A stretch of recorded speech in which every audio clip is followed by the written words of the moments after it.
Hamas has issued its response now over the weekend to the US President Donald Trump's 20-point ceasefire proposal on Friday.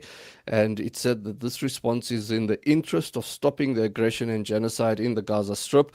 The movement says that it values the Arab, Islamic, and international efforts, as well as the efforts of President Trump aimed at halting the war in Gaza, securing a prisoner exchange, allowing immediate entry of aid, rejecting the occupation of Gaza, and rejecting the displacement of our Palestinian people. Joining us to discuss the response, the feasibility of the response and the plan itself is Dr. Anas al-Tikriti, the founder and CEO of the Cordoba Foundation, a think tank specializing in Muslim world West relations. Dr. Anas, assalamu alaikum wa rahmatullahi wa barakatuh, and welcome to Radio Islam. Wa alaikum assalam wa rahmatullahi wa barakatuh. Maulana, it's a pleasure being with you. Thank you so much for joining us for this very important discussion. Let's take a few steps back. You have been commenting on the negotiations process for ceasefires in Gaza since the beginning of this genocide. And you also did detailed analyses of this particular 20-point plan. So if we can do the build up to the response and where does this take us to from here?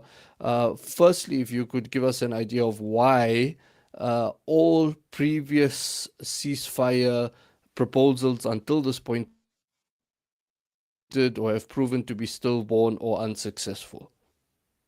Bismillah ar-Rahman ar-Rahim. Once again, thank you very much for having me. And a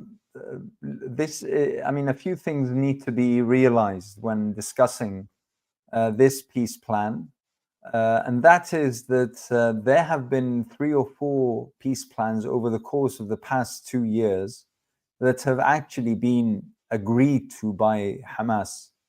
But unfortunately, because of the way that the main negotiators and the other party, which is in this case Israel, has been behaving, every single one of those agreements has gone to waste.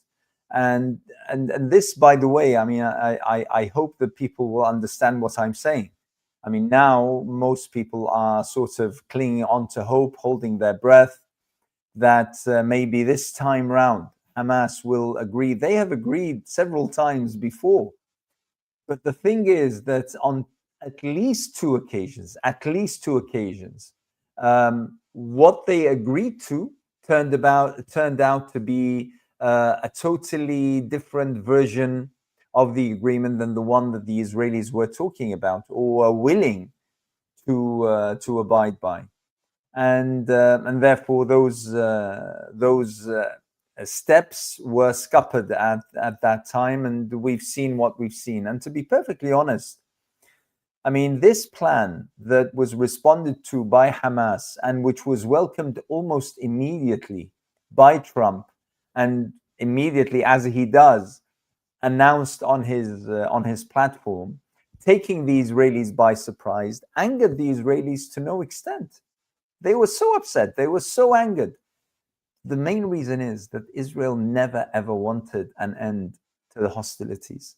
It never ever wanted an end to the attack on Gaza, because that end to an attack on Gaza without getting all its strategic objectives achieved means a crushing defeat, believe it or not. With all the devastation that they have delivered upon Gaza, with the tens of thousands of those who have been killed, with the demolition of the infrastructure of Gaza, yet they know, and the world will come to realize, that if they fail in achieving their main strategic objectives, any stop to their attacks will mean that they have conceded to a crushing defeat that might actually impact the future of the Zionist project. And therefore, Israel was absolutely upset. It had scuppered every single chance in the past to arrive at this particular point. But it took someone like Trump, with his narcissistic tendencies, and with Hamas realizing how to play him, that we have come to this. They were played at their own game. And this time round, Hamas came out on top. So the Israelis are extremely upset. But coming back to the 20-point plan, you see, I made a comment a few days ago that it's not one plan that we have. We actually have three plans. And this is part of the problem. And it's always been part of the problem. And that is that there was a plan that was told by Trump to the Arab and Muslim leaders, which resulted in many of them issuing sort of welcoming statements to the plan. But then there was another version which Trump and Netanyahu discussed at their press conference, which had none of the guarantees that were given in the earlier version. And then there was the third version of the plan when Netanyahu addressed his own Israeli people. So we had three versions of the plan. So myself as a commentator and an analyst, my response to anyone asking me about the plan, I would say, which plan are we talking about? If it's the first, fine. The second is unacceptable. The third is absolutely unworkable. So this is part of how negotiations throughout the past 2 years, and we are approaching the second anniversary of the beginning of the genocide, every single negotiation process has been scuppered by ill will, by trying to deceive, trying to cheat, trying to backhand, and all of this is because simply Israel cannot afford to stop its barbaric attack on Gaza without having achieved its strategic goals. Your analysis, Doctor, on the 20-point plan, again, just based on what you've said, it's complicated to be able to pinpoint the plan, but the plan that was released by Trump himself. So obviously not what was discussed with the Arab nations and what Netanyahu wanted to change in there or how he understood it. But that particular plan on its own, barring, keeping aside the Hamas response to it and any other discussions that are currently being underwent, just the actual evaluation of the text of that plan. Generally speaking, out of the 20 points, there are 9 points which are quite workable. And I believe that Hamas's response in welcoming the plan was based on those. There are other points which Hamas deliberately ignored. In its response to Trump, you see, the thing is that sometimes you have a plan, you have a piece of paper, but that piece of paper doesn't really matter that much. It's not the most important bit in the deal. Sometimes it's the mediator. Sometimes it's the other party. So in this case, Hamas realized that the person who had power in this particular deal was Trump. And therefore, they played Trump. They responded to Trump's persona.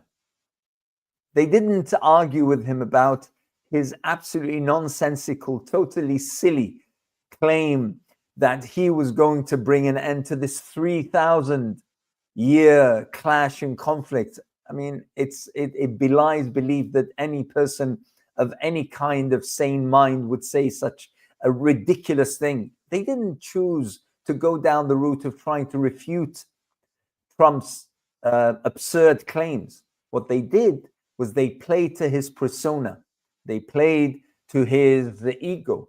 They played to his want to be that person who receives the Nobel Peace Prize, and he was played. So he immediately welcomed and he immediately issued a directive to Israel to stop bombarding Gaza. And therefore, they achieved the most important aspect of what everyone around the world, in my estimation, wants, and that is an end to the genocide. So an end to the genocide, the unrestricted access of aid immediately and urgently, And then the rebuilding and reconstruction of Gaza, which has been absolutely annihilated, and the kind of administrative method in what's going to happen later. So the main things were achieved in those 9 points. The others, and particularly the disarming of Hamas, that was deliberately ignored by Hamas's response. It's like they said, you know what? Let's focus on these things. Let's get your deal, Mr. Trump, done, and let's discuss the details later. And that is what angered the Israelis, angered Netanyahu to no extent. And the Zionist lobby were knocking on the White House's doors and on the president's personal as well as work phone all day yesterday, trying to understand exactly what had happened and why he jumped the gun in their estimation and issued his welcoming statement and his directive for the hostilities to stop immediately.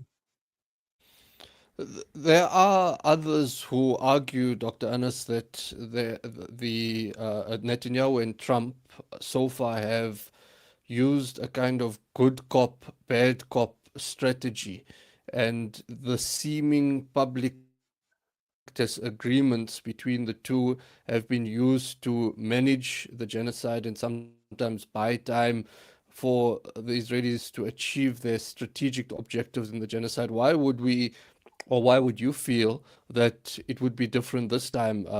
Many a time when there were talks of imminent breakthroughs, whether it was with Iran, whether it was agreements in Lebanon, whether it was discussing the uh, proposal out in Doha with the resistance leaders. These were moments where there were spectacular examples of betrayal. And the Israelis just, with American connivance, actually changing the course of the war and just heightening the escalation. So why should we believe it may be different this time?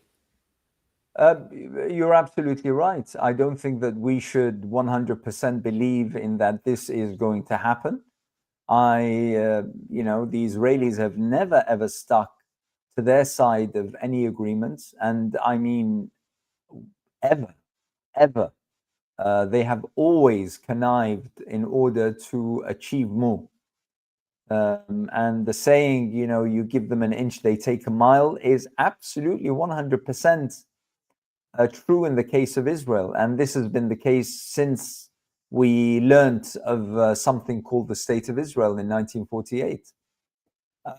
But there are several things that I think weigh in favor of this working rather than the previous deals that were scuppered. And like I said, whether we like it or not, whether we consider it reasonable or absolutely absurd, Trump is the main reason why there is greater hope. Um, Trump is no politician. Trump is a businessman. And businessmen usually deal with numbers and figures that show that they have either achieved a gain or a loss, a profit or a loss. And as such, him weighing in as early as he did is something unprecedented. Usually, what used to happen over the course of the decades since you and I have been able to monitor such negotiations, what usually happens is anything that arrives at the desk of the President of the United States immediately is sent to Tel Aviv to gain its notes and its comments and its objections. That's what usually, and then the President relays them back to whoever is sitting on the other side of the table. On this occasion, that didn't happen. On this occasion, as soon as the message of Hamas arrived at Trump's desk, he immediately went out and issued his welcoming note and issued his directive. Trump isn't someone who's well versed in diplomacy. He's not versed and that doesn't, by the way, that doesn't mean that I'm praising him in any way. But sometimes you need to take advantage of what you have in front of you. And in this case, I believe Hamas realized the kind of person who was mediating, and they thought that this time round they could use a different tactic than the ones that were used in the past. And I don't just mean in the course of the past 2 years, even in the past before that. So the weighing factor in this case is Trump, unfortunately, and his egoistic sort of tendency, and his tendency not to abide by the rules and regulations of normal diplomacy, or of the games, the rules of the games of the politics, which he is unfortunately the very helm of. Hypothetically, then, Doctor, if this does proceed as you suggest, there is a better chance of occurring this time. How do you see this playing itself out in terms of the day after plan? What has been put forward about whether it's an Arab force, whether it is international forces, whether it is the Palestinian Authority, and Israeli withdrawal on the other hand.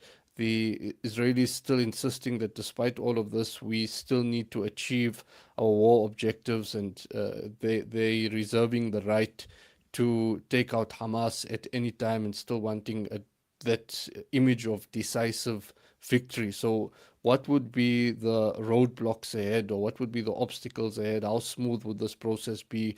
What would be the key factors for this to proceed smoothly? That's I think is a central question, and I believe that there is the political commentary, and then there's a wider comment to be made, which I'll come to. But in terms of what's going to happen, the main thing is that if the bombardment stops and aid is allowed in, and people are allowed to regain their strength, their energy, and then there's the reconstruction of Gaza with the support, as the statement says, of Arab and Muslim nations. That is something which I believe will be no less than a hammer blow to Israel and to Netanyahu particularly, because Netanyahu will then need to contend with his own people and his own government as to how it is that after 2 years of one of the most barbaric, beastly, high-tech military attacks on a strip of land that is almost, well, it's unseeable on the world atlas map, that they failed to achieve their objectives. How is it possible that they failed to eradicate the infrastructure of the resistance? How it is that in the course of them having delivered what is in modern times, the most horrific military adventure on a civilian nation, how is it possible that Israel has lost so much on the world scene? And this is the wider part that I mentioned earlier. Israel has lost. Israel has lost. The Zionist project, I believe, has been killed off. The fact that the billions and billions and billions of dollars spent over decades in trying to indoctrinate the influencers, the media commentators, the thinkers, the writers, the journalists, the politicians, that then we have, as a result, the entire world rising virtually every single day, claiming that Israel is an apartheid state, is a terrorist state, calling for Palestine to be free from the river to the sea. I mean, and we're not talking about Muslim nations. We're talking about young Americans, young Brits, young French, young German. People now who are revolting against the very systems that supported the Zionist project. Now, in Britain, most of the demonstrations, of course, we have the national demonstrations, the regular ones attended by hundreds of thousands, once every few weeks. But then in the intermediary, we have the demonstrations and vigils against the police force, against political restrictions, against the government, against poverty, against economic crisis, against.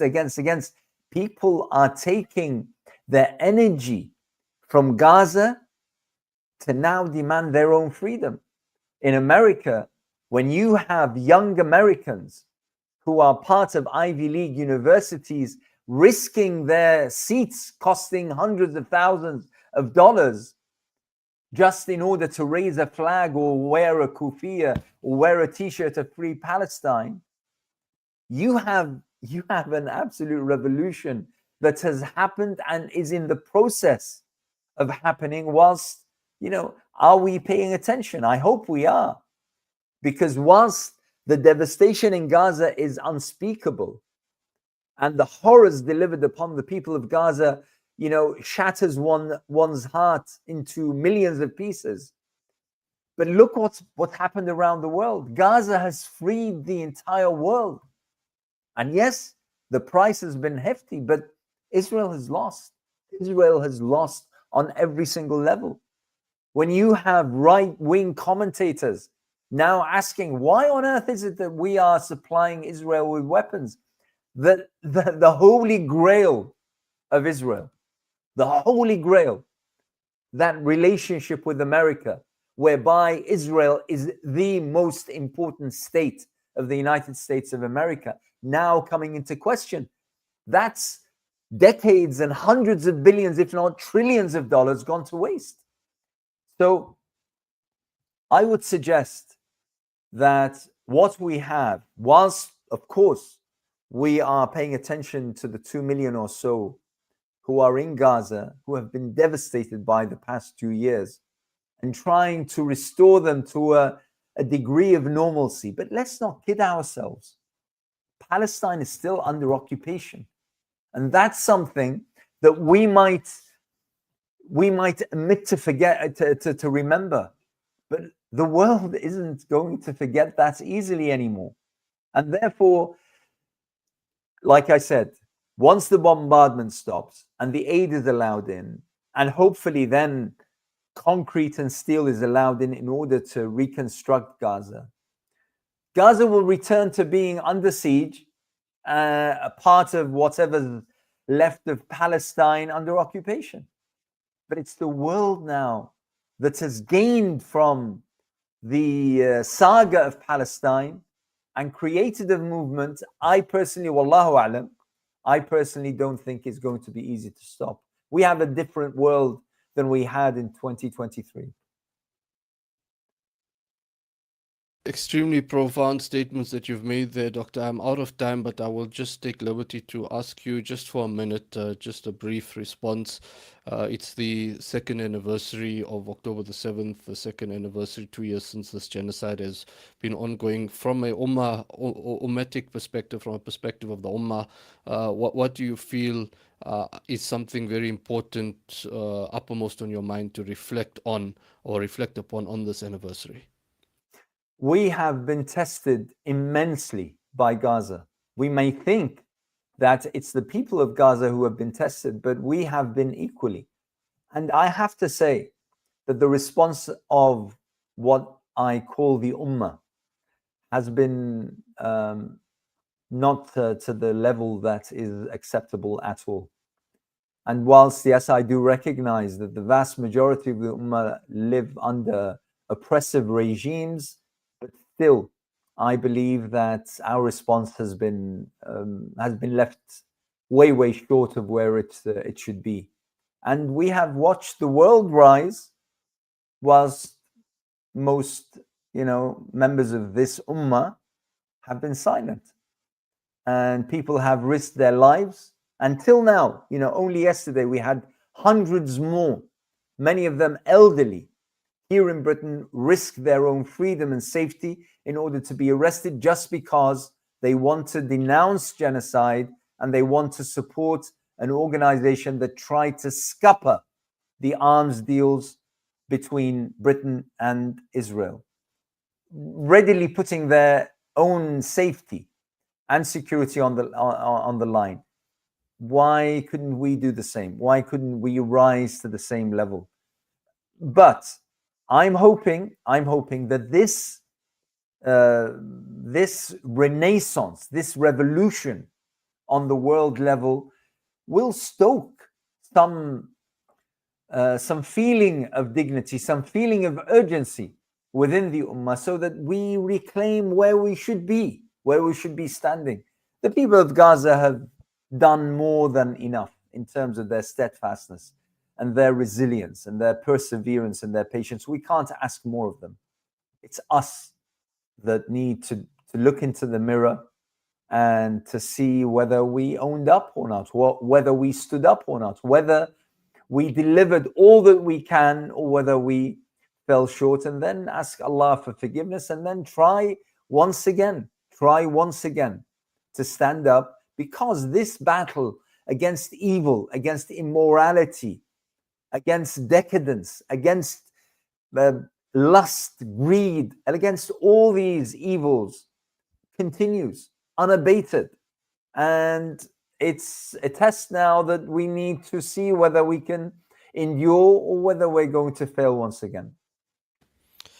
I must thank you, Dr. Anas, for what I feel are most timely words and reminders, in addition to your analysis of the Trump plan and the possibility of a ceasefire in Gaza. Shukran, thank you so much for your time and your valued insights. Dr. Anas al-Tikriti, think tank specializing in Muslim world West relations. Barakallahu feek, and assalamu alaikum wa rahmatullahi wa barakatuh. Wa alaikum assalam wa rahmatullahi wa barakatuh. Jazakallahu khairan.